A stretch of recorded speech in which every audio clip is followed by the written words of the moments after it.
Magjistarët kundër profetit Musa a.s. Magjistarët erdhën tek faraoni nga të gjithë anët e Egjiptit për të shfaqur magjinë e tyre kundër Musait. Faraoni ishte i sigurt për fitoren e tij përfundimtare. Me një ballafaqim të suksesshëm, do të sigurohej autoriteti i faraonit dhe parisë së tij. Në anën tjetër, magjistarët ishin kurreshtar të dinin shpërblimin që do të merrnin për disfatën që do t'i shkaktonin Musait. Ata thanë: "Të sjellin para teje të gjithë magjistarët më të ditur." Dhe kështu erdhën magjistarët e faraonit dhe pyetën: "A do të ketë për ne një shpërblim të mirë nëse dalim fitimtar?" Ai, faraoni, ju tha: "Po, dhe për më tepër, ju do të jeni pas kësaj më të afërmi tek unë." Surja Araf 112-114. Faraoni po e shfrytëzonte rastin që të konsolidonte autoritetin e tij. Derisa magjistarët menduan se duke qenë të nderuar me të qenit të afërt me faraonin, do të kishin përfitime të caktuara. Magjistarët më të ditur të Egjiptit u sollën kundër Musait dhe Harunit, nga Musai u kërkua që të vendosë se kush do të fillonte i pari. Ata thanë: "O Musa, a do të hedhësh ti i pari, apo të jemi ne të parët që do të hedhim?" Ai, Musai, tha: "Jo, hidhni ju më parë." Dhe befaslitarët dhe shkopinjtë e tyre prej magjisë së tyre ju dukën atij sikur rëshqitnin me shpejtësi. Surja Taha 65-66. Kur magjistarët shfaqën magjinë e tyre, dukej se litarët dhe shkopinjtë e tyre rëshqisnin. Siç merret vesh nga ky varg, të gjithë ishin të mashtruar duke parë litarët dhe shkopinjtë sikur lëviznin vetvetiu. Një gjë meriton vëmendje këtu.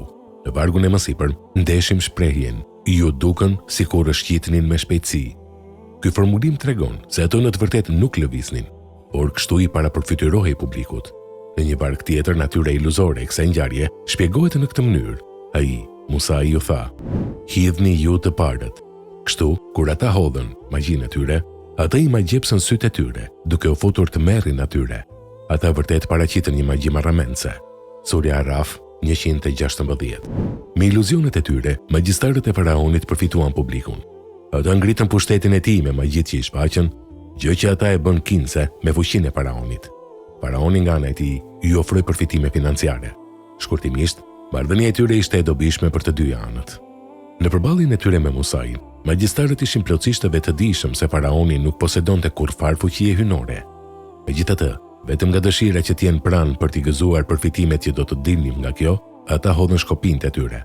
Kështu vepruan shumë të sigurt për epërsinë e tyre mbi Musain, gjë që edhe e shprehen. Kështu ata hodhën litarët dhe shkopinjtë e tyre dhe thanë: "Me fuqinë e faraonit, vërtet që ne do të jemi fitimtar." Surja Shuara 44. Edhe pse mashtruese, shfaqja e magjistarëve impresionoi masën. Siç shkruan në Kur'an, njerëzit u tmerruan. Musa ju impresionua gjithashtu. Ju fut merri në zemër pasi që litarët dhe shkopinjtë e magjistarëve ju dukën edhe atij sikur rëshqitnin me shpejtësi. Megjithatë, Zoti përkujtoi Musain që të mos friksohej. Musa i përjetoi një ndjenjë frike në vetvete. Ne i thamë: "Mos u frikso. Sigurisht që ti do të kesh epërsi. Hidhe atë që ke në dorën tënde të djathtë.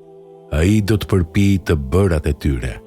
Ajo që ata kanë bërë është vetëse një mashtrim magjistari, dhe magjistari s'do të jetë kurrë fitimtar, sado aftësi që mund të arrijë." Surja Taha 68-69. I nxitur nga ky përkujtim i Zotit, Musa me njëherë ju drejtua magjistarëve duke ju thënë se shfaqja e tyre ishte një magji e kulluar që do të shvlerësohej me vullnetin e Zotit. Kur ata shfaqën magjinë e tyre, Musa ju tha: "Ajo që ju keni sjellë është magji. Allahu padyshim do ta zgjesojë atë, do ta zhvlerësojë. Vërtet që Allahu nuk e drejton punën e të korruptuarve, keqbërësve." Surja Yunus 81. Pastaj Musa i hodhi shkopin e tij. Përfundimi i kësaj ishte i tmerrshëm për magjistarët. Shkopi i Musait përpiu magjinë e magjistarëve të faraonit. Dhe ne e frymzuam Musain duke i thënë: "Hidhe ti shkopin tënd dhe ç'të shohësh." Ai i përpiu menjëherë gjithë magjitë mashtruese që ata trilluan. Kështu e vërteta doli në shesh dhe gjithçka që ata punuan u zgjesua plotësisht.